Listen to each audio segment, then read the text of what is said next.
को जब शरीर छूटता है तो पंचभूत शरीर यहीं रह जाता है, और कारण शरीर अगर पाप अधिक हुए तो कारण शरीर सहित सूक्ष्म शरीर को एक शरीर में डाला जाता है, जैसे पंचभूत में डाला जाता है, ऐसे उसे कहते हैं यातना देह, नरक में मिलता है।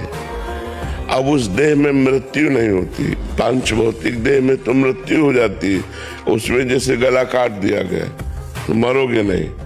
अब आपका गला घंटों कटा वैसे तड़पते रहोगे, फिर आपका हाथ काट दिया गया आप वो ऐसे ही तड़पते रहोगे, आपका पेट फाड़, आपके 10 टुकड़े कर दिए गए, लेकिन आप मरोगे नहीं, वैसे ही आपको बड़ा भयंकर नरक का दंड, कोल्हू में पेरा जाता है, आग में पकाया जाता है, क्या क्या कष्ट होते हैं भागवत में लिखा हुआ है। तो ये झूठा नहीं लिखा हुआ है, जो है वो परम सत्य है।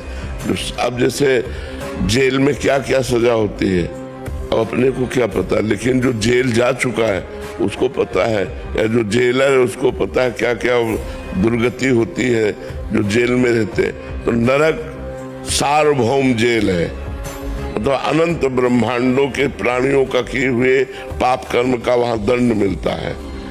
ऐसे ही वो सूक्ष्म शरीर और कारण शरीर के यदि पुण्य अधिक है तो उसे देव देह में डाल दिया जाता है और देवताओं की सुख भोगता है, और जहाँ पुण्य क्षीण हुआ तो मृत्यु लोक कोई विसंति, फिर उसे मनुष्य शरीर या सुअर कुत्ता गधा नीच योनियों में उसको डाला जाता है।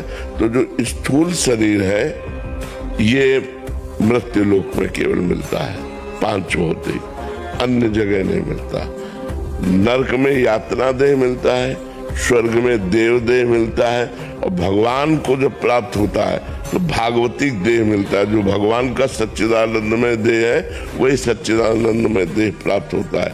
तो 5 ज्ञान इंद्रियां, 5 कर्म इंद्रियां कितने हुए? 10। पंच तन मात्रा, शब्द स्पर्श रूप रसगंध कितने हुए?